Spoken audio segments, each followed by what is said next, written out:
उत्तर प्रदेश में 18वीं लोकसभा चुनाव की जीत के लिए प्रधानमंत्री जन कल्याण जागरूकता अभियान के अल्पसंख्यक राष्ट्रीय उपाध्यक्ष श्री महबूब बेग ने गाजी मियां दरबार में मन्नत मांगी थी। श्री बेग ने हमारे रिपोर्टर गुफरान खान से बातचीत में बताया कि उन्होंने प्रधानमंत्री नरेंद्र मोदी के पुनः चयन और देश में विकास, समृद्धि और सौहार्द बनाए रखने के लिए प्रार्थना की थी।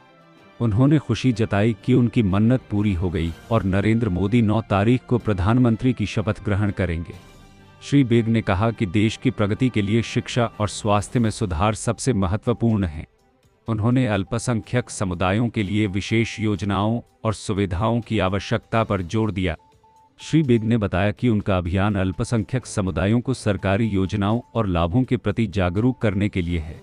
उन्होंने कई जागरूकता शिविर आयोजित किए हैं और लोगों को विभिन्न सरकारी योजनाओं से लाभान्वित किया है। उनका लक्ष्य है कि हर व्यक्ति तक इन योजनाओं का लाभ पहुंचे। श्री बेग ने कहा कि निरंतर जागरूकता कार्यक्रमों और जमीनी स्तर पर काम करने की जरूरत है ताकि सभी समुदायों का समावेशी विकास सुनिश्चित किया जा सके। लोकसभा चुनाव का नतीजा आने के बाद बीजेपी प्रत्याशी खुशी की लहर है। वहीं हमारे साथ मौजूद हैं प्रधानमंत्री जन कल्याण जागरूकता अभियान के राष्ट्रीय उपाध्यक्ष श्री महबूब बेग जी। हम इनसे जानना चाहेंगे कि आप गाजी मियां के मेले में मन्नत मांगे थे दरबार में, वो पूरी हो चुकी है, उस पर आप क्या कहना चाहेंगे? बहुत बहुत धन्यवाद। जैसा कि पूरे देश में एक लहर, एक खुशी, आज सारे देश में खुशी का माहौल है कि हम सब जो चाह रहे थे देश की जनता ने वो रिजल्ट दिया। और सबसे पहले देश की जनता को बहुत बहुत बधाई और हमारे भदोही वासियों को, भदोही के सारे आवाम को, भदोही के सारे कार्यकर्ताओं को, भदोही के लोगों को जो उन्होंने एक तरफा अपने मत का उपयोग किया और तीसरी बार देश के प्रधानमंत्री के रूप में 9 तारीख को शपथ लेने का काम करेंगे प्रधानमंत्री जी। और इसी में मैंने गाजी मियां मेला पे मैं उनके लिए चादर चढ़ाया था, मैं दुआ मांगा था और ऊपर वाले ने उस दुआ को कबूल किया। इसके लिए मैं बहुत खुश हूं कि तीसरी बार प्रधानमंत्री जी शपथ लेने जा रहे हैं। लोकसभा चुनाव में आपने प्रचार किया, लोगों का समर्थन मिला आपको, उस पर आप क्या कहेंगे?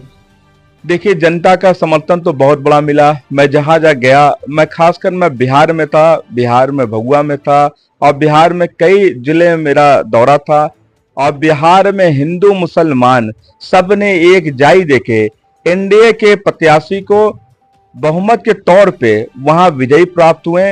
इसके लिए आज देख रहे हैं कि पूरे देश में एक खुशी का लहर है और इस बार प्रधानमंत्री जी तीसरी बार देश के प्रधानमंत्री बनेंगे और उसी के क्रम में पूरे भारतवासियों को इस बार जितना हो सकता है प्रधानमंत्री जी का जो नारा है, सबका साथ सबका विश्वास, उस नारा के तहत काम करेंगे और जितना ज्यादा हो सकता है जो काम छूट गया है उस काम को इस बार प्रधानमंत्री जी पूरा करने का पूरा प्रयास करेंगे।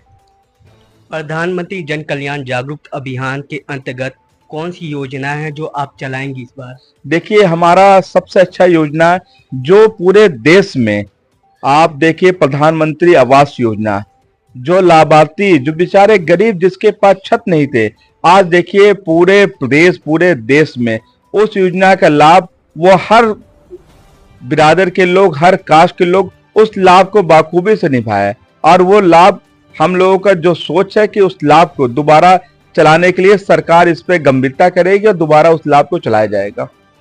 किस तरह आप लोगों को जोड़ेंगे अपने प्रधानमंत्री जन कल्याण योजना के अंतर्गत? देखिए, मैं पूरे भारत में मेरी संगठन करीब 2 लाख, हमारी संगठन जो है पूरे 2 लाख देश में काम कर रही है और इस बार और तेजी से शक्ति के साथ में हम सब अपने मानाटी से जोड़ेंगे और प्रधानमंत्री जी के लिए जितना हो सकता है हम लोग मेहनत करेंगे और देश की जनता को जो भी योजनाएं प्रधानमंत्री जन कल्याणकारी, प्रधानमंत्री जो भी योजनाएं चलेगी वो अपने गरीब तबके के लोग या किसी भी समुदाय के लोगों को उस लाभ को पूरी संगठन हमारा घर घर जाके उस लाभ को दिलाने का पूरा प्रयास करेगा।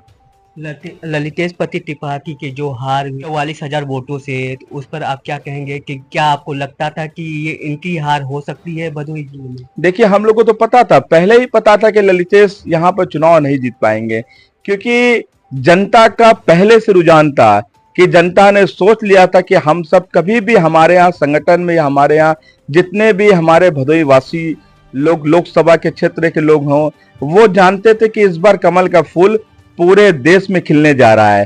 तो अपना वोट खराब करने का, मैंने इसके पहले भी आपके चैनल से बात किया था, कोई भी चाहे वो किसी भी जात का हो, किसी भी धर्म का हो, अपना वोट नहीं खराब करेगा। और ललितेश यहाँ चुनाव जीतते हैं, उसका जनता को पता था कोई बेनिफिट नहीं मिलता है क्योंकि इनकी सरकार नहीं बन रही थी। तो जनता ने बहुत ही समझदारी से काम किया। मैं फिर से अपने लोकसभा के जनता को मैं बहुत बहुत दिल की गहराइयों से उनको धन्यवाद देना चाहता हूं कि आपने हमारे प्रत्याशी डॉक्टर विनोद बिन को सांसद बनाया और वो आपके मान सम्मान के लिए लोकसभा में अपनी आवाज, आपकी आवाज को बुलंद करेंगे और जितना लोकसभा में जो भी काम छूटे हैं उस काम को पूरा कराने का पूरा प्रयास करेंगे।